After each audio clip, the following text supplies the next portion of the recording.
आज हम लेकर आ गए एक ऐसी मूवी जिसको देखकर हमें लगा कि ये मूवी हमने पहले अपने व्यूवर्स के लिए एक्सप्लेन क्यों नहीं की। थोड़ा दुख हुआ, लेकिन इस मूवी की तारीफ करने के लिए ना शब्द नहीं है। पर इतना तो हम बता ही सकते हैं कि ये एक रियल लाइफ स्टोरी है। हांगकांग में एक किंडरगार्टन स्कूल है जहाँ कुल मिलाकर सिर्फ 5 स्टूडेंट्स हैं, सिर्फ 5। और यही वजह है कि इस स्कूल में पढ़ाने के लिए कोई भी टीचर राजी नहीं होते। एंड बिना टीचर के स्कूल कैसे चलेगा? तो सरकार इस स्कूल को बंद करने का फैसला लेती है। एंड तब एक टीचर इन बच्चों को पढ़ाने के इरादे से आती है, वो भी ना के बराबर सैलरी में। तो इस टीचर के आने के बाद उन 5 स्टूडेंट्स की लाइफ कैसे बदली, उनके परिवार और इस पूरे गांव की लाइफ कैसे काया पलट हो गई, यह इस मूवी की पूरी कहानी है। तो किसी भी कीमत पर इसे जरा भी स्किप मत कीजिए और मिस तो कभी भी मत कीजिएगा, क्योंकि ये एक सुपर 5 स्टार रेटेड मूवी है। और असल में ये मूवी एक try not to cry challenge वाली मूवी है दोस्तों। सॉरी वीडियो जरा लंबा हो सकता है, लेकिन पूरी फीलिंग्स डालने के लिए ये वीडियो लंबा हो रहा है दोस्तों। एंड यही सोचकर हमने वीडियो बनाया, तो जल्दबाजी में तो बिल्कुल भी मत देखिए, आराम से तबीयत से बैठकर इस मूवी को देखेगा। एंड हमसे जितना बन पड़ेगा उतने फील के साथ इसे एक्सप्लेन करेंगे। अब आप सोच रहे होंगे कि मैं हम क्यों कह रहा हूँ, तो मैं अपनी पूरी टीम की तरफ से ये कह रहा हूँ क्योंकि ये मूवी बहुत स्पेशल है। तो ठीक है, आज हम देखने वाले हैं 2015 में रिलीज हुई एक हांगकांग इमोशनल ड्रामा मूवी जिसका नाम है लिटिल बिग मास्टर। हाँ, अगर आप चैनल पर नए हैं तो जल्दी से सब्सक्राइब कर दीजिए। तो मूवी की शुरुआत में एक स्कूल की दीवार को दिखाया जाता है जिस पर क्रायन से बनी एक ड्राइंग बनी हुई है। उसमें कई बच्चे, पेड़, सूरज, मछलियाँ, तितलियाँ, सब चीज बनी हुई है। वक्त गुजरता है और देखते देखते वो दीवार पुरानी होने लगती है और दीवार में बच्चों की संख्या कम होती जाती है। आखिर में वो दीवार बहुत ही घिसी हुई लगती है और अब उसमें सिर्फ 5 बच्चे हैं। उनके चेहरे बहुत ही उदास हैं। शुरू में जो दीवार कलरफुल थी वो अब एकदम ब्लैक एंड व्हाइट से दिखती है। और यहाँ पर मूवी का टाइटल लिटिल बिग मास्टर डालकर होती है मूवी शुरू। हांगकांग के एक बहुत बड़े किंडरगार्टन स्कूल को दिखाते हैं जहाँ अमीर घर के बच्चे पढ़ते हैं। यहाँ बच्चों को 2 कैटेगरीज में बांटा गया है। एक तो नॉर्मल स्टूडेंट्स जो ठीक ठाक पढ़ाई कर लेते हैं, दूसरे है स्पेशल क्लास जिसमें वो बच्चे पढ़ते हैं जो 100 में से 100 नंबर लेकर आते हैं। ग्रेट यार। दूसरी एक्टिविटीज में भी वो नंबर 1 पर होते हैं दोस्तों। एंड इस स्पेशल क्लास में पढ़ रहे एक छोटे लड़के को दिखाते हैं जो बहुत ही डिप्रेस्ड दिखता है। टीचर पूछती, बेटा क्या हुआ? वो कहता है, मुझे 100 में से 100 नहीं, सिर्फ 98 मिले हैं। टीचर कहती, बेटा 98 अच्छा मार्क्स तो है, फिर तुम उदास क्यों हो? वो कहता है, ये बात नहीं है, लेकिन मेरे घर में मुझे बहुत डांट पड़ेगी कि 100 मार्क्स क्यों नहीं लेकर आए। मम्मी पापा कहेंगे कि मैं किसी काम का नहीं हूँ। यहाँ से सीधे कट करके उसके पेरेंट्स को दिखाते हैं जिन्हें उस बच्चे की टीचर ये वीडियो दिखा रही होती है और कहती है, देखा आपका बेटा सिर्फ 2 मार्क्स के लिए डिप्रेस हो गया। और दोस्तों आपको बता दूं कि उसके पेरेंट्स बहुत अमीर लोग हैं। उसका पिता तो कहता है कि हाँ 2 मार्क्स बहुत ज्यादा होते हैं, उसे दुखी तो होना ही चाहिए, इतने कम मार्क्स लेकर आ गया, इसमें हैरानी की क्या बात है, दुख हो रहा है उसको तो होने दो। एंड तभी वहाँ पर लुई नाम की एक टीचर आती है जो कहती है, ये हैरानी की नहीं चौंकाने वाली बात है सर। आपका बेटा आप दोनों को फेस करने से इतना डर रहा है कि उसने ये भी कहा था कि मैं आपको पैसे दूंगा टीचर, आप प्लीज किसी तरह 2 मार्क्स ऐड कर दीजिए। देखा आपने? बताओ इस उम्र में वो इतना डिप्रेस्ड हो गया कि आगे चलकर उसकी दिमागी हालत पता नहीं क्या होगी। इसीलिए हम उसे स्पेशल क्लास से निकालकर रेगुलर क्लास में शिफ्ट करना चाहते हैं। वहाँ पर कम से कम वो खुश तो रहेगा और मार्क्स का प्रेशर भी उस पर नहीं रहेगा, फिर देखना वो अच्छे से पढ़ेगा। लेकिन कहाँ दोस्तों, अमीर पेरेंट्स को लुई की बात अच्छी नहीं लगती, लेकिन स्कूल के हेडमास्टर वो भी पेरेंट्स को सपोर्ट करती है और उन्हें अलग में ले जाकर कहती है, फिक्र मत कीजिए, हम इसे रेगुलर क्लास में नहीं डालेंगे। ये सारी चीजें लुई देख रही होती है और वो भी बहुत परेशान होती है उस बच्चे के लिए। बताओ यार, पढ़ाई के नाम पर बच्चों पर मार्क्स का बोझ लाद रहे हैं अभी से, ये बच्चों के फ्यूचर के लिए अच्छा नहीं है। लुई को दोस्तों इस स्कूल में बहुत अच्छी सैलरी मिलती है, लेकिन पैसों के खातिर वो ऐसा काम नहीं करना चाहती जो उसको गलत लगे, इसलिए वो इस्तीफा दे देती है। दूसरी ओर लुई के पति यंग को दिखाते हैं जो एक म्यूजियम एग्जीबिशन डिजाइनर है और म्यूजियम्स को बेहतर बनाने के लिए वो मिनिएचर मॉडल्स तैयार करता है। लेकिन एक दिन उसको बताया जाता है कि अब उसे मिनिएचर्स डिजाइन करने की जरूरत नहीं है, क्योंकि सीजीआई के द्वारा मॉडल्स ही नहीं बल्कि इंटीरियर्स भी डिजाइन किए जा सकते हैं। मतलब यंग का अब यहाँ पर कोई काम ही नहीं है। वो बड़ा दुखी होता है और घर आकर अपनी वाइफ लुई को बताता है कि मेरी नौकरी गई अब। वो भी कहती है, यार हम दोनों ने लाइफ में सब कुछ एक साथ किया और अब नौकरी भी बताओ दोनों की एक ही दिन जानी थी क्या? लेकिन दोस्तों फिर उनका चेहरा खिल जाता है क्योंकि आज इनकी वेडिंग एनिवर्सरी है। दोनों सेलिब्रेट करते हैं और साथ में एक फोटो भी खिंचवा लेते हैं। इस तरह 2 महीने बीत जाते हैं। लुई फिर फ्रेंच क्लास को अटेंड करती है, जिम जाती है और कराटे भी सीखती है। वो एक तरफ से खुश रहने की कोशिश करती है, लेकिन जब भी वो अपने स्कूल के पास से गुजरती है ना, तो वहाँ के बच्चों को देखकर उसे उन दिनों की याद आ जाती है जब वो सुबह सुबह जल्दी स्कूल जाया करती थी, बच्चों का स्वागत करके उनको क्लास में भेजती थी। और उस समय तो उनकी हंसी, उन बच्चों की हंसी लुई के लिए एक तरह का बूस्ट का काम करती थी। लेकिन अब लुई को लगता है कि जैसे तैसे बस उसकी लाइफ कट ही रही है, वो खुश नहीं है अपनी लाइफ में। फिर वो खाना पकाकर यंग को देती है, लेकिन मांस एकदम कच्चा होता है। पर यंग लुई से कुछ नहीं कहता। क्योंकि उसको साफ पता चल रहा है कि टीचिंग ही लुई का पैशन है। उसके अलावा लुई का मन किसी और चीज में नहीं लग सकता। और एक दिन की बात है, जिम में लुई टीवी में न्यूज देखती है। उसमें रिपोर्टर बताती है कि सरकार कई किंडरगार्टन स्कूल्स को बंद कर रही है क्योंकि उसमें बहुत कम बच्चे हैं और उन बच्चों को किसी दूसरे स्कूल में भेजा जा रहा है। लेकिन मैं जिस स्कूल के सामने खड़ी हूँ इसका नाम है यूएन टिन किंडरगार्टन। ये योनलोंग नाम के एक छोटे गांव में है। यहाँ की हेडमास्टर और टीचर्स सभी ट्रांसफर लेकर दूसरे स्कूल्स में जा चुके हैं। स्टूडेंट्स भी दूसरे स्कूल्स चले गए हैं। लेकिन यहाँ पर 5 ऐसे बच्चे हैं जिनके परिवार के पास इतने पैसे नहीं है कि वो इनको दूसरे प्राइवेट स्कूल्स में लेकर जा पाएं। इसलिए ये बच्चे यहाँ पर रोज आते हैं लेकिन बिना पढ़े लौट जाते हैं। सरकार इनके लिए एक टीचर ढूंढ रही है, लेकिन सिर्फ $4500 में यहाँ काम करने के लिए कोई भी टीचर तैयार नहीं है। इसलिए सरकार जल्द ही इस स्कूल को बंद कर देगी। फिर दोस्तों वो उन बच्चों के पेरेंट्स से बात करती है। एक बच्ची के दादाजी से वो पूछती है, क्या आप अपनी पोती को इसलिए दूसरे स्कूल नहीं भेज रहे क्योंकि आपके पास उतने पैसे नहीं है? एंड तब वो बच्ची कहती है, आंटी वो मेरे दादाजी नहीं मेरे पापा हैं। दूसरी बच्ची की माँ तो कहती है कि हमारी इतनी औकात ही नहीं है कि हम अपने बच्चों को प्राइवेट स्कूल में पढ़ा पाएं। हम करे तो करे क्या करें। एंड ये सारी चीजें लुई देख रही होती है। उसको बहुत अजीब फील होता है। वो तुरंत कार लेकर उस किंडरगार्टन स्कूल में निकल पड़ती है। रास्ते में एक सफाई कर्मचारी से लुई उस स्कूल का रास्ता पूछती है। वो औरत कहती है, वो स्कूल तो कब का बंद हो चुका है। नहीं, लुई कहती है, मैंने अभी टीवी पर देखा था कि वहाँ पर 5 बच्चे हैं जो पढ़ना चाहते हैं। तो वो औरत उसे स्कूल का रास्ता दिखा देती है। वहाँ के लोग बिल्कुल हैरान होते हैं क्योंकि अब तक उस स्कूल को देखने सिर्फ रिपोर्टर्स आते थे, लेकिन ये कौन है जो उस स्कूल का पता पूछ रही है। लुई देखती है कि वो स्कूल बहुत ही बुरी हालत में है। सब कुछ टूटा फूटा पड़ा हुआ है, लेकिन अंदर वो 5 बच्चे बेचारे टीचर का इंतजार करते करते सो गए थे। लेकिन एक छुटकी लुई को देखते ही मास्क पहन लेती है। असल में यहाँ बार बार रिपोर्टर्स आकर इनकी फोटो लेते रहते हैं ना, इसलिए बच्चे तंग होकर मास्क पहन लेते हैं ताकि इनका चेहरा दिख ना पाए। वो बाकियों को भी अलर्ट करती है कि बुरे लोग आ गए हैं, भाग जाओ यहाँ से। एंड इसलिए ये प्यारे बच्चे कोने में छिप जाते हैं। लुई कहती है, अरे नहीं, मैं तुम्हें पढ़ाने आई हूँ, तुम्हारी टीचर हूँ मैं। फिर वो बाहर निकलते हैं। दोस्तों लुई कहती है, लगता है तुम्हें स्कूल आना बहुत पसंद है, तो मेरे सवाल का जवाब दो। बताओ मधुमक्खी के कितने पैर होते हैं? एंड तब वो धीरे से अपना चेहरा दिखाते हैं और एक चुटकी कहती है कि मधुमक्खी के 6 पैर होते हैं। वेरी गुड, तुम तो बहुत स्मार्ट हो, कहकर लुई पूछती है कि क्या मैं एक और सवाल पूछूं तुमसे? इस पर सारे बच्चे कोरस में चिल्लाते हैं कि हाँ पूछिए ना। अच्छा तो ये बताओ कि स्पाइडर के कितने पैर होते हैं? एक कहती है 10 तो दूसरी कहती है 4। मतलब उन्हें सही जवाब नहीं आता। तो लुई कहती है कि स्पाइडर के टोटल 8 पैर होते हैं। अच्छा क्या तुम लोग तीसरे सवाल के लिए तैयार हो?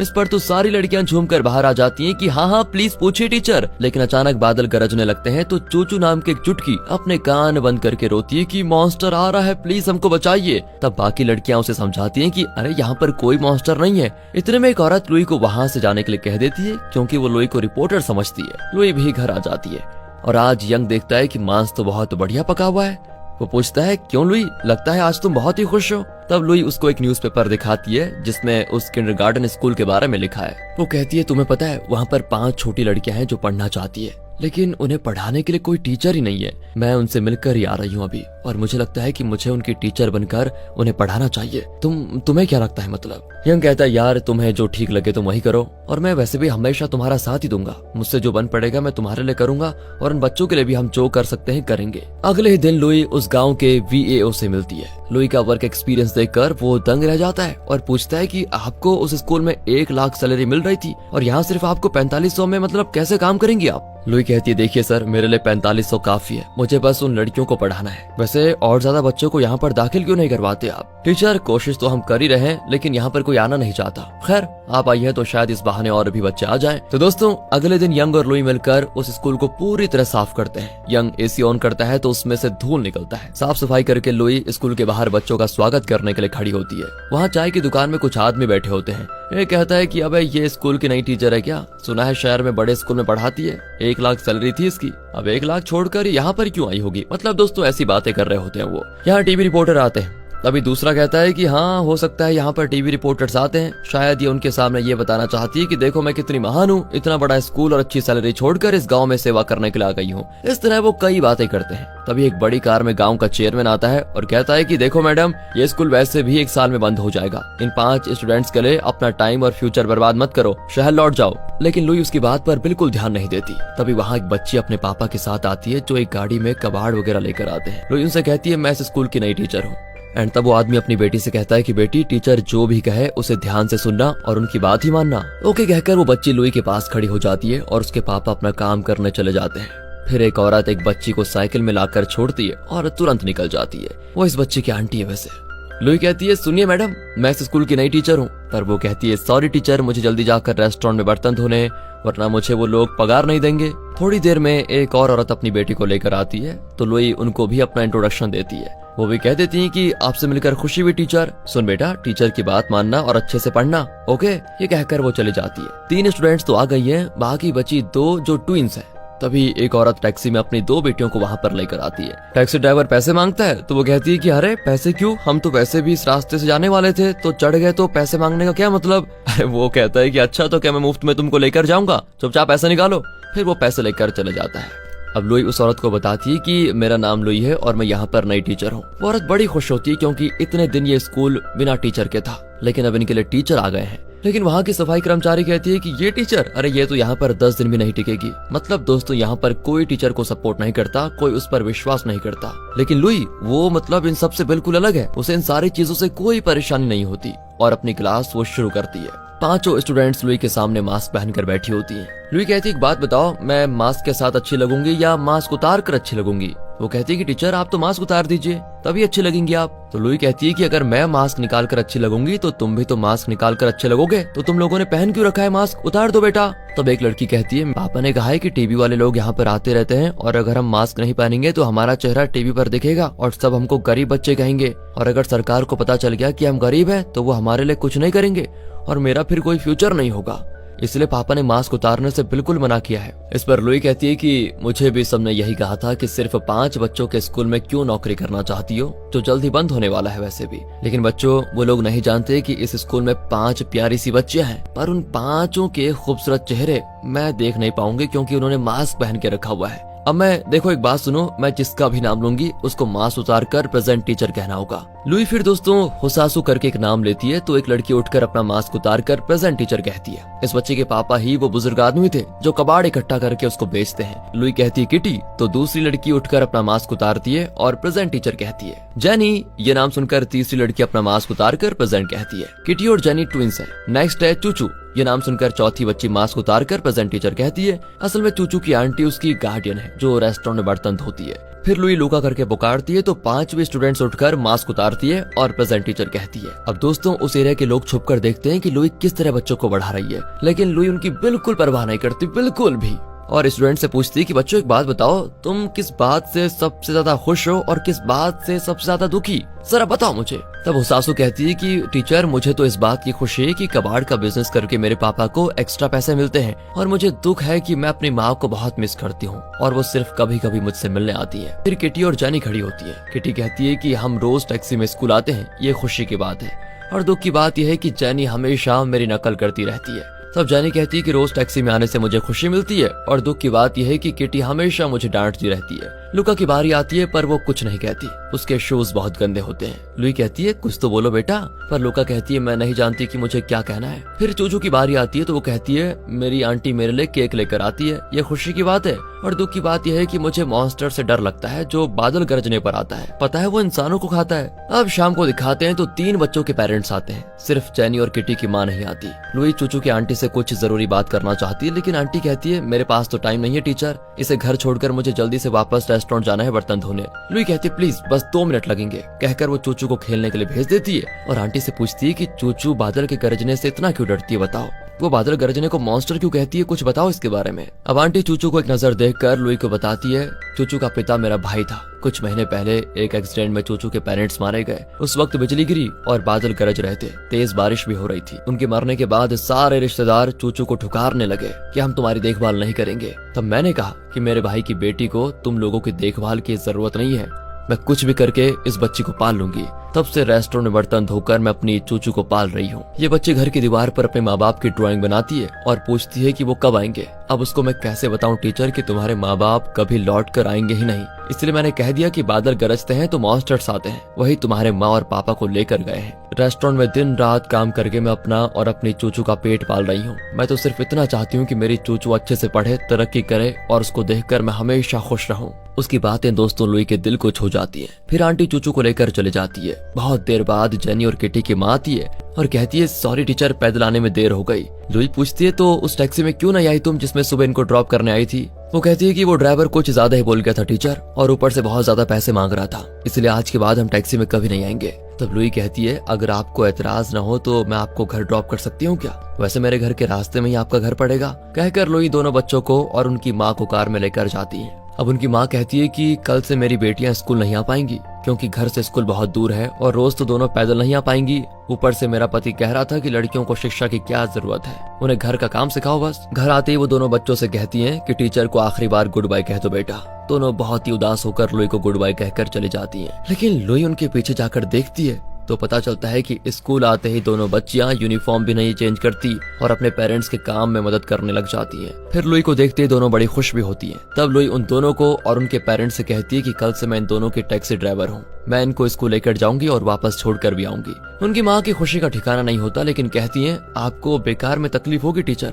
लुई कहती है तकलीफ की कोई बात ही नहीं है, बस ये दोनों अच्छे से पढ़े, मुझे और कुछ नहीं चाहिए। बच्चों के पापा एक कोने में मुंह फुलाकर खड़ा होता है, पर लुई कई कॉन्टेक्ट्स को कॉल करके इस स्कूल को बेहतर बनाने की बात करती है, लेकिन कोई उसका साथ नहीं देता। उस एरिया के लोग तो यही सोचते हैं कि ये स्कूल 1-2 महीने में जरूर बंद हो जाएगा। अगले दिन लुई किटी और जैनी को लेकर आ जाती है और चूचू की आंटी उसको स्कूल छोड़ जाती है। लेकिन अब तक लूका और हुसासु नहीं आई। लुई लूका के घर पर जाती है तो पता चलता है कि उसके घर के आसपास की सारी जमीन एक प्राइवेट बिल्डर ने ऑक्यूपाई कर लिया है और कोई कंस्ट्रक्शन का काम कर रहा है वहाँ पर। लेकिन लूका के पापा ने अपना घर बेचने से बिल्कुल इनकार कर दिया था। वो लैंड एजेंट को मारकर भाग रहे होते हैं और तो और एक एक्सीडेंट में उनका पैर भी कट गया था, वो चल भी नहीं पाते। अब लूका की माँ उन्हें बताती है कि ये लूका की टीचर है। लुई देखती है कि लूका एक जगह पर बैठी हुई है। फिर लुई उसके पापा से पूछती है कि अगर आपको कोई मदद चाहिए तो मैं कर सकती हूँ वैसे। पर लूका के पापा कहते हैं देखिए हमें किसी की मदद की कोई जरूरत नहीं है। लुई कहती है एक बात सुन लीजिए, लूका आज स्कूल नहीं आई लेकिन बच्चों के लिए एजुकेशन बहुत जरूरी होता है। इस पर तो दोस्तों वो चिल्ला जाते हैं कि लूका खुद स्कूल नहीं जाना चाहती और वजह भी नहीं बताना चाहती, मैंने उसे मना नहीं किया है। लुई लूका के सर पर हाथ फेरकर बड़े प्यार से पूछती है आज तुम स्कूल क्यों नहीं आई बेटी? तुम्हारे फ्रेंड्स तो तुम्हें बहुत मिस कर रहे हैं, तुम स्कूल क्यों नहीं आना चाहती बेटा, बताओ। लूका रोते हुए कहती है मम्मी और पापा हमेशा लड़ते रहते हैं, अगर मैं स्कूल आ गई तो वो दोनों लड़कर मर जाएंगे और मैं अकेली हो जाऊंगी, इसलिए मैं उनको देखती रहती हूँ कि कहीं वो आपस में लड़कर मर न जाएं। बताओ यार, मासूम बच्ची के दिल में कितना बड़ा दुख है, ये जानकर तो लुई पिघल जाती है। उसके पेरेंट्स भी बहुत शर्मिंदा हो जाते हैं कि बच्ची के सामने लड़कर उन्होंने कितनी बड़ी गलती कर दी। उसकी माँ उसको सीने से लगा लेती है। लुई कहती है कि बेटा अब से तुम्हारे मम्मी पापा बिल्कुल भी नहीं लड़ेंगे, मैं ठीक कह रही हूँ ना? कहकर वो लूका के पेरेंट्स को देखती है एक नजर। वो भी लूका से वादा करते हैं कि आइंदा कभी आपस में नहीं लड़ेंगे। फिर लुई वहाँ से निकल जाती है, लेकिन घर चारों ओर से मिट्टी से घिरा होता है। लुई मिट्टी को हटाने लग जाती है तो लूका भी उसकी मदद करती है। सब मिलकर मिट्टी को हटाती हैं तो उसके बाद लुई वहाँ से निकलती है। अब रास्ते में हुसासु अपने पापा का ठेला धकेलते हुए आ रही होती है। फिर वो गाड़ी की चीजों को कबाड़ खाने में डालती है तो वो आदमी उसको $30 देता है। पर वो कहती है मैं जो सामान लेकर आई थी उसके वेट के हिसाब से तो आपको $40 देने होंगे, इतने दिन मतलब आप मेरे पापा को इसी तरह लूट रहे थे। इस पर आदमी कहता है कि ठीक है ये लो 40। फिर दोस्तों पैसे लेकर हुसासु आराम से घर की ओर भागती है। लुई भी उसके पीछे पीछे उसके घर की ओर आती है और उसे पुकारती है। वो तुरंत बाहर भागी चली आती है और लुई को देखकर बड़ी खुश होती है। उसे फिर घर के अंदर लेकर जाती है। कह देती है कि मेरे पापा की तबीयत थोड़ा खराब है इसलिए मैं स्कूल नहीं आ पाई। थोड़ी और बात करके वो लुई को बिठाती है और किचन में जाती है। एंड लुई भी उसके पीछे जाती है तो देखती है कि किचन का काउंटर बहुत ऊंचाई पर है और हुसासु वहां तक पहुंचने के लिए अपने चप्पलों को 2 टिन से बांधकर उनके ऊपर चल रही है और कुछ पका रही है बेचारी। लुई को देखकर वो कहती है टीचर किचन बहुत गर्म और गंदा है इसलिए आप यहाँ मत आइए, आप बाहर ही बैठ जाइए। अब लुई उसे गले लगाकर कहती है बेटा हुसासु तुम सच में बहुत अच्छी लड़की हो। फिर वो हुसासु के पापा से बात करती है तो वो कहते हैं कि मेरी तबीयत खराब है पर मैंने हुसासु से कहा कि मैं संभाल लूंगा बेटा, तुम स्कूल चले जाओ। लेकिन वो नहीं मानी, कहने लगी कि जब तक आप ठीक नहीं हो जाते सारा काम मैं ही करूंगी, आप आराम करो। ये मेरी बेटी नहीं टीचर, मेरी माँ भी है, बहुत समझदार बच्ची है ये बेचारी तो अपनी माँ को देखना चाहती है लेकिन इसकी माँ को यहाँ रहने की परमिशन नहीं मिली और वो चाइना में अपने भाई के घर पर रह रही है। मैं पहले रेस्टोरेशन का काम करता था लेकिन मेरी उम्र हो रही है तो मुझसे कोई काम जल्दी से नहीं होता, इसलिए मुझे काम मिलना बंद हो गया और फिर मैं ये कबाड़ इकट्ठा करने का काम करने लगा। एंड तब लुई कहती है आप टेंशन मत लीजिए, आपके लिए मेरे पास एक काम है। हमारे स्कूल का गेट बहुत ही पुराना हो चुका है, क्या आप उसका रेस्टोरेशन कर सकते हैं? आप धीरे कीजिए, कोई बात नहीं, हमें कोई जल्दी नहीं है। अब वो कहते हैं कि टीचर वो तो बहुत ही पुराना गेट है, उसे रिस्टोर करने से तो अच्छा होगा कि एक नया गेट बना दे। लुई कहती है कि लेकिन स्कूल के लोग गेट के लिए बहुत कम पैसे देंगे, उससे काम चल जाएगा क्या? वो कहते हैं कि देखो बाहर से खरीदेंगे तो महंगा पड़ेगा, मेरे पास कबाड़ का बहुत सारा लोहा है, उससे मैं एक नया गेट बना सकता हूँ, पैसे भी कम लगेंगे। वो बहुत ही खुश होते हैं कि आखिर उनको काम मिल जाएगा। इतने में दोस्तों हुसासु की आवाज आती है कि पापा टीचर खाना तैयार है। हुसासू सबके लिए खाना बना चुकी थी। सब मिलकर खाना बैठकर खाते हैं तो हुसासू के पापा उसे बताते हैं कि बेटा तुम्हारे स्कूल का जो गेट है उसे मैं ठीक करने वाला हूँ, पता है तुम्हें। वो सासू भी खिल जाती है कि क्या सच है ये, वेरी गुड पापा कहकर वो बड़ी खुश होती है। एंड इनके खिले हुए चेहरे को देखकर लुई की खुशी का ठिकाना नहीं होता। अगले दिन सभी स्कूल आ जाती है। लुई पूछती है कि एक बात बताओ तुम्हारा ड्रीम क्या है। जैनी कहती है टीचर मुझे प्रिंसेस बनना है और ढेर सारे खूबसूरत ड्रेसेस पहनने हैं। किटी कहती है कि मुझे घर जाकर बेंच धोना है। अब जैनी भी शुरू हो जाती है कि मुझे भी बेंच धोना है। अरे ये अचानक तुम्हारा ड्रीम क्यों बदल गया। जैनी कहती है कि अगर मैं प्रिंसेस बन गई तो अपनी फैमिली से अलग होना पड़ेगा, लेकिन अगर मैं बेंच धोने लग गई तो अपने घर में अपनी फैमिली के साथ अच्छे से रह पाऊंगी। हुसासू कहती है कि मैं तो घर का सारा काम करना चाहती हूँ टीचर, और अपने पापा का ख्याल रखना चाहती हूँ। फिर चूचू कहती है कि मैं रेस्टोरेंट में अपनी आंटी की मदद करना चाहती हूँ। लुका की बारी आती है तो इस बार भी वो यही कहती है कि मैं नहीं जानती कि मेरा ड्रीम क्या है। और अब सब मिलकर पूछते हैं कि टीचर आपका ड्रीम क्या है। लुई ने उन्हें क्या बताया ये फिलहाल हमें नहीं बताया जाता दोस्तों। लुई ने उन्हें ये होमवर्क दिया होता है कि अपने परिवार वालों से उनके ड्रीम के बारे में पूछो। अब लुका अपने पापा से पूछती है कि पापा आपका ड्रीम क्या है, पर वो कहते हैं कि बेटा सपने सिर्फ नींद में आते हैं और उसे जानकर कुछ नहीं होने वाला, सच बताऊं तो जाओ जाकर अपना काम करो। अब इस बात पर लुका थोड़ी दुखी हो जाती है कि पापा ने अपना ड्रीम नहीं बताया। फिर कुछ ही क्षण के बाद उसके पापा रियलाइज करते हैं कि ये मैंने अपनी बच्ची से क्या कह दिया। अब वो धीरे से लुका के पास जाकर कहते हैं कि बेटा पापा का ड्रीम है कि मैं एक सुपर फास्ट एथलीट बनूं और रेस में फर्स्ट आऊं। लुका भी वो सब कुछ इमेजिन करने लगती है और उसे लगता है कि वो अपने पापा को चीयर कर रही है। दूसरी ओर दिखाते हैं तो किटी और जैनी अपनी माँ से वही सवाल करती हैं। तो वो कहती है नहीं बेटा मेरा कोई सपना नहीं है, और हाँ ऊंची आवाज में बोलकर अपने पापा को जगह मत देना। पर दोनों जिद करती हैं तो वो दिल खोलकर अपनी ख्वाहिश बताती है कि मैं एक फायर फाइटर बनना चाहती हूँ। अब ये दोनों इमेजिन करती हैं कि घर में आग लगी हुई है और उनकी माँ फायर फाइटर के सूट में इन दोनों को बचाकर लेकर जा रही है। दोनों उछलने लग जाती हैं कि हमारी मम्मी सुपर फायर फाइटर है। अब इस आवाज को सुनकर उनके पापा जाग जाते हैं, लेकिन इस बार दोस्तों उनको डांटते नहीं। बच्चों को खुश देखकर वो भी बड़े खुश हो जाते हैं। यहाँ हुसासू भी अपने पापा से पूछती है तो वो कहते हैं कि मैं पायलट बनना चाहता था। हुसासू को लगता है जैसे उसके पापा पायलट ड्रेस में शान से फ्लाइट की ओर जा रहे हैं। वो मुड़कर हुसासू को बुलाते हैं और वो भी उनके साथ फ्लाइट की ओर जाने लग जाती है। बाप बेटी दोनों बड़े खुश होते हैं। Last but not the least, चूचू अपनी आंटी को परेशान करके उनका ड्रीम पूछ रही होती है। अब वो कहती है कि ये सारे बर्तन धोकर मैं घर जाकर सोना चाहती हूँ, यही मेरा ड्रीम है। ओ आंटी मैं वो नहीं पूछ रही, आप क्या बनना चाहती थी वो वाला ड्रीम बताइए। आंटी कहती ठीक है सुनो, लेकिन मेरा ड्रीम सुनकर हल्ला मत मचाना। वो बताती है कि मैं मिस हांगकांग बनना चाहती हूँ और चाहती हूँ कि जब मैं टाइटल जीतकर शान से चलूं तो लोग तालियों से मेरा स्वागत करें। ये सारी चीजें चूचू इमेजिन करती है तो दोनों बड़े खुश होते हैं। चूचू आंटी के गले लगकर कहती है आप बहुत ब्यूटीफुल है आंटी, और वो आंटी को किस करती है तो आंटी का जी भर आता है। अब ये पांचों स्टूडेंट्स इन सारे ड्रीम्स को एक पेपर में लिखकर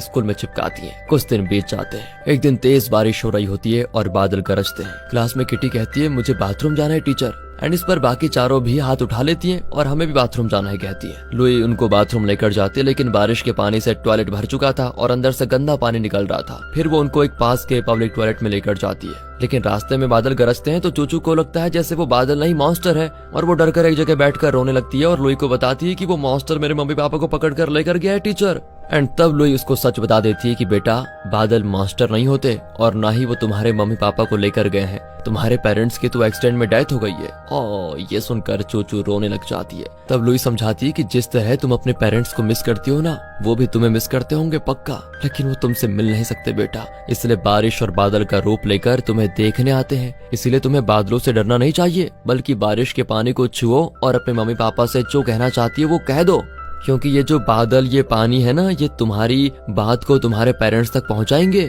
चूचू बारिश को छूती है और उसका सारा डर गायब हो जाता है। फिर वो आसमान की ओर देखकर कहती है मम्मी पापा आप फिक्र मत कीजिए, मैं अपना ख्याल रख लूंगी। लुई भी चूचू को गले लगाकर उसे हिम्मत देती है। तो अगले दिन होता है दोस्तों संडे, यानी मौज का डे। अब लुका के पेरेंट्स तो ये देखकर चौंक जाते हैं कि इन्हें जो बिल्डर घर खाली करने के लिए धमका रहा था, उसे और उसके आदमियों को पुलिस अरेस्ट करके लेकर जा रही थी। तभी एक पुलिस ऑफिसर लुका के पेरेंट्स को बताता है कि लुई टीचर ने इस बिल्डर के खिलाफ कंप्लेंट की थी कि ये इलीगली लोगों से उनकी जमीन छीनने की कोशिश कर रहा है, इसलिए हम इसको अरेस्ट करके लेकर जा रहे हैं। आगे से आपको कभी परेशान नहीं करेगा। ये सुनकर लुका के पेरेंट्स की खुशी का ठिकाना नहीं होता, उनको आजादी मिल जाती है। फिर लुई बच्चों को उनके परिवार वालों के साथ पिकनिक पर लेकर जाती है, जहाँ सभी बहुत मजे करते हैं। लेकिन तब गाँव का चेयरमैन आकर कहता है कि जितना एंजॉय करना है कर लो, बस 2-3 महीने की बात है। फिर इनमें से एक स्टूडेंट ग्रेजुएट करके एलिमेंट्री स्कूल चला जाएगी और सिर्फ 4 स्टूडेंट्स बचेंगे। 5 से कम बच्चे वाले स्कूल को सरकार बंद करवा ही देगी। ये कहकर वो चला जाता है। तभी वहाँ पर स्पेशली एबल्ड बच्चों का एक ग्रुप पिकनिक मनाने आया होता है। वो बच्चे और लुई के स्टूडेंट्स मिलकर मजे करते हैं। उनकी टीचर जो खुद स्पेशली एबल्ड है वो लुई से मिलती है और कहती है, मैंने आपके बारे में बहुत सुना है और टीवी पर भी देखा है। ये 5 स्टूडेंट्स बहुत ही लकी हैं जिन्हें आप जैसी टीचर मिली है। लेकिन लुई कहती है, मुझे डर है कि सरकार इस स्कूल को बंद कर देगी। एंड तब वो टीचर कहती है, आप जैसी अच्छी सोच वाले टीचर की वजह से न सिर्फ इन 5 बच्चों की लाइफ सुधरेगी बल्कि उनके परिवार और उनका पूरा गांव तरक्की करेगा, ये मेरा विश्वास है। आप बस कभी हिम्मत मत हारना। एंड इस टीचर की बात से अब लुई के अंदर एक नया विश्वास आ जाता है। साल का आखिर आ चुका होता है और अगले साल अगर इन 5 स्टूडेंट्स में से एक भी कम हुआ तो सरकार स्कूल को बंद कर देगी। इसलिए लुई आने वाले साल के लिए नए स्टूडेंट्स को एडमिट करने के लिए जगह जगह नोटिस बांटती है। फिर 5 स्टूडेंट्स के ग्रेजुएशन डे के लिए लुई उनको एक डांस परफॉर्मेंस सिखाती है जिसकी वो प्रैक्टिस करने लग जाते हैं। यहाँ लुका के पापा एक वॉकी टॉकी बनाते हैं जिसको देखकर न जाने क्यों लुका खुशी से नाचने लग जाती है। दूसरी ओर हुसासू के पापा वो नया गेट भी बना देते हैं और उसको फिक्स भी कर देते हैं। वो कहते हैं कि ये गेट अगले 30 साल तक एकदम स्ट्रांग रहेगा, रिपेयर करने की भी जरूरत नहीं पड़ेगी। ये सुनकर लुई बड़ी खुश होती है। लेकिन हुसासू तो झूम उठती है कि मेरे पापा ग्रेट हैं। और इसी बीच यंग को चिंता होने लग जाती है क्योंकि स्कूल का सारा काम करने की वजह से लुई ने अपनी सेहत का जरा भी ख्याल नहीं रखा था। उसकी बॉडी में ट्यूमर जैसा कुछ डायग्नोस किया गया था और उसे निकालने के लिए ऑपरेशन भी किया गया था। लेकिन कई महीनों से वो अपनी मेडिसिन ठीक से नहीं ले रही थी क्योंकि वो स्कूल में इतनी बिजी थी और अब यंग को डर है कि कहीं लुई को कुछ हो न जाए। लेकिन लुई फिर भी कहती है, मैं सिर्फ उन 5 बच्चों के लिए नहीं लड़ रही, मैं उन जैसे कई हजारों बच्चों के लिए लड़ रही हूँ जिन्हें पढ़ने की चाह है लेकिन टीचर्स और स्कूल नहीं है जो कम पैसों में उनको शिक्षा दे पाए। हमें उस स्कूल को बचाना ही होगा कैसे भी करके। ये सुनकर यंग भी उसे सपोर्ट करता है। ग्रेजुएशन डे से पहले ओपन डे सेलिब्रेट किया जाता है और नए एडमिशन का स्वागत होता है। सबने मिलकर स्कूल को बहुत अच्छे से सजाया होता है और स्टूडेंट्स और उनके पेरेंट्स नए स्टूडेंट्स का इंतजार करते हैं। लुका के पापा के पास वॉकी टॉकी होता है और दूसरा वॉकी टॉकी लुका के पास। जैसे कोई कार स्कूल की ओर आती है तो उसके पापा वॉकी टॉकी में उसे इन्फॉर्म कर देते हैं कि नए बच्चे आ रहे हैं। सुनकर यहाँ सभी बड़े खुश होते हैं क्योंकि अगर नए स्टूडेंट्स आ गए तो फिर ये लोग इस स्कूल को बंद होने से रोक सकते हैं। लेकिन जो पेरेंट आता है वो स्कूल को देखकर चला जाता है क्योंकि वो अपने बच्चे को इस पुराने स्कूल में एडमिट नहीं करना चाहता। सब उदास हो जाते हैं। लुई कहती है, डोंट वरी, दूसरा कोई तो आएगा ही। तभी लुई का एक पुराना दोस्त उसे कॉल करता है कि जरूरी बात करनी है तुमसे एक। लुई बच्चों से कहती है, मैं 1 घंटे में लौट आऊंगी बच्चों, अगर कोई नए स्टूडेंट आ गए तो उनका स्वागत जरूर करना। लेकिन जब लुई उस दोस्त से मिलती है तो पता चलता है कि उसने लुई के बारे में टीवी पर देखा था और वो जान गया था कि लुई की बहुत पब्लिसिटी हो रही है और वो उसका फायदा उठाकर अपने नए किंडरगार्टन स्कूल में नौकरी देना चाहता है। वो कहता है, देखो तुम्हें लाखों में सैलरी मिलेगी। लेकिन दोस्तों लुई कह देती है कि तुमने शायद मुझे समझा नहीं, शिक्षा पैसों से खरीदने की चीज नहीं होती और न ही टीचिंग। जब स्टूडेंट्स पढ़ लिख कर एक अच्छी पोजीशन पर पहुंचते हैं तो वो अपने माँ बाप के बाद अपने टीचर्स का नाम लेते हैं। ऐसी ऊंची जगह होती है टीचर्स की, लेकिन तुमने टीचिंग प्रोफेशन को पैसे से मापने की कोशिश की है। लाखों की फीस भरने वाले हजारों बच्चों को पढ़ाने के बजाय मैं उन 5 बच्चों को पढ़ाने में प्राउड फील करती हूँ, समझे? क्योंकि उनके पास पैसे नहीं है लेकिन पढ़ने की चाह है और मैं उनके लिए और उनके स्कूल को जिंदा रखने के लिए आखिर तक कोशिश करती रहूंगी। कहकर दोस्तों लुई वापस अपने स्कूल आ जाती है पर वहाँ पर अब तक कोई नया एडमिशन नहीं आया होता। सुनकर लुई को बहुत दुख होता है और अचानक वो बेहोश हो जाती है। उसे हॉस्पिटल लेकर जाते हैं तो डॉक्टर्स कहते हैं काम की वजह से लुई बहुत ही स्ट्रेस में थी जिस वजह से उसका एक और ट्यूमर आ गया है। अब दूसरा ऑपरेशन करना पड़ेगा। ऑपरेशन के बाद लुई को आराम करने के लिए कहा जाता है। इस वजह से यंग स्कूल जाकर उन बच्चों को पढ़ाने लग जाता है। बच्चे फिर यंग से पूछते हैं कि आपका सपना क्या है। यंग एक चार्ट पर लिखता है कि लुई जल्दी ठीक होकर वापस आ जाए, यही मेरा सपना है, और वो उस चार्ट पेपर को बोर्ड पर टांग देता है। दूसरी ओर गांव के दूसरे लोग भी अब इस स्कूल को सपोर्ट करते हैं और वो स्कूल एडमिशन के लिए नोटिस बांटने लगते हैं। ये गांव बहुत छोटा है और यहाँ पर 5 बच्चों के अलावा कोई बच्चा ही नहीं है जो स्कूल आ पाए, इसलिए इनको बाहर से स्टूडेंट्स को यहाँ पर लाना होगा और उसके लिए इनको स्कूल की थोड़ी पब्लिसिटी करनी होगी। बच्चे लुई को बहुत मिस करते हैं। आखिर ग्रेजुएशन डे से पहले लुई ठीक हो जाती है और स्कूल के लिए निकलती है, पर स्कूल के आगे चेयरमैन खड़ा होता है और कहता है, याद है ना, आज आखिरी दिन है मैडम, और आज एक बच्ची तो ग्रेजुएट होकर चली जाएगी, फिर 4 बच्चों के लिए स्कूल नहीं चलेगा, बंद हो जाएगा। लेकिन लुई उसे अनदेखा करके अंदर जाती है तो वहाँ 5 बच्चों के पेरेंट्स और गार्डियंस लुई का स्वागत करते हैं। फिर सब बैठते हैं तो 5 स्टूडेंट्स डिफरेंट कॉस्ट्यूम्स में लुई का सिखाया हुआ डांस परफॉर्म करते हैं। ये देखकर वो सभी बहुत ही इमोशनल होते हैं। यही नहीं, इनके अलावा उस गांव के दूसरे लोग भी बाहर से ये सब कुछ देख रहे होते हैं। जैसे उनका परफॉर्मेंस खत्म होता है तो गांव के सारे लोग उनके लिए तालियां बजाते हैं। बच्चे कहते हैं कि सिर्फ इस परफॉर्मेंस के लिए हमने अपने आंसू रोक रखे थे टीचर, क्या अब हम रो सकते हैं, क्योंकि हम आपको बहुत मिस कर रहे थे। लुई से भी रहा नहीं जाता और वो जाकर बच्चों से लिपट जाती है। इन्हें देखकर न सिर्फ उनके पेरेंट्स बल्कि गांव वाले भी अपने आंसू रोक नहीं पाते। फिर लुई उठकर सबको बताती है आज लूका ग्रेजुएट करके एलिमेंट्री स्कूल जाने वाली है। एंड वो लूका को ग्रेजुएशन गाउन पहनाते हैं। लूका के पेरेंट्स खुश भी होते हैं और दुखी भी, क्योंकि अब उनकी बेटी लुई जैसी टीचर के पास कभी नहीं पढ़ पाएगी। लुई कहती है कि 20 साल से मैं एक टीचर हूँ, मैंने कई ग्रेजुएशन अटेंड किए हैं, लेकिन आज का ग्रेजुएशन मेरे लिए सबसे अहम है और आज मैं सच में प्राउड फील कर रही हूँ। लूका बहुत ही अच्छी स्टूडेंट है और मुझे पता है कि वो एलिमेंट्री स्कूल में जाकर भी इस तरह अच्छे से पढ़ेगी और तरक्की करेगी। कहकर वो नीचे जाकर बैठ जाती है और अब लूका अपना ग्रेजुएशन स्पीच देते हुए कहती है इस स्कूल से हमारे सारे फ्रेंड्स चले गए, हमारे टीचर्स भी हमें छोड़कर चले गए, हम पांचों यहाँ पर अकेली थी और बहुत ही उदास थी। लेकिन तब एक टीचर आई, उन्होंने हमें बहुत सारी चीजें सिखाई, उनके साथ हम बहुत खुश थे। हम अपनी टीचर से बहुत प्यार करते हैं। मैं एलिमेंट्री स्कूल में जाकर हो पढ़ूंगी टीचर। कहकर वो लुई के पास जाती और कहती है जब भी आप मुझसे मेरे सपने के बारे में पूछती थी तो मुझे पता नहीं था कि मेरा सपना क्या है, पर आज मुझे पता चला टीचर कि मेरा सपना क्या है। मैं खूब पढ़ूंगी और बड़ी होकर आपकी तरह एक अच्छी टीचर बनूंगी। लुई दोस्तों इमोशनल होकर उसे गले लगा लेती है। यहाँ फ्लैशबैक में दिखाते हैं कि उस दिन जब लुई इन सबसे इनके सपने के बारे में पूछ रही थी तो बच्चों ने लुई से सपने के बारे में पूछा था। तब लुई ने क्या कहा था उस वक्त तो हमें नहीं बताया गया, और अब दिखाते हैं कि लुई ने उस वक्त क्या कहा था मेरा सपना है कि मैं एक अच्छी टीचर बनूं, इस स्कूल की तरक्की हो और तुम्हारी तरह और भी बहुत सारी बच्चे यहाँ पर पढ़ने आए। ये था लुई का सपना। लेकिन आज साल का आखिरी दिन है और आज भी कोई नया बच्चा यहाँ पर नहीं आया। ये सोचकर लुई बहुत दुखी होती है। लेकिन तभी उसके विश्वास को बरकरार रखने वाली एक बात होती है। गांव के लोग किसी तरह 2 लड़कों को लेकर स्कूल में एडमिशन दिलाने के लिए आ जाते हैं। अब लूका के जाने के बाद स्कूल में टोटल 6 बच्चे होंगे और सरकार इस स्कूल को बंद नहीं कर पाएगी। और ये जो हम देख रहे हैं ये कोई काल्पनिक कहानी नहीं है दोस्तों, ये एक रियल लाइफ स्टोरी है। ये है रियल लाइफ लुई, जिन्होंने इस स्कूल के लिए अपने पैसों से बहुत कुछ किया, कभी हिम्मत नहीं हारी। जो स्कूल बंद होने वाला था उसे एक अकेली टीचर ने जिंदा रखा, और उन्हीं की कहानी है दोस्तों ये मूवी। रियलिटी में आज स्कूल में 64 से भी ज्यादा बच्चे पढ़ रहे हैं यहाँ पर। इतना ही नहीं, अब वो महज एक किंडरगार्टन स्कूल नहीं बल्कि एक चाइल्ड केयर सेंटर भी है। आज तक टीचर लुई उसी स्कूल में काम कर रही है और आज वो उस स्कूल की हेडमास्टर है। और इसी मैसेज के साथ लिटिल बिग मास्टर नाम की ये रियल लाइफ पर आधारित मूवी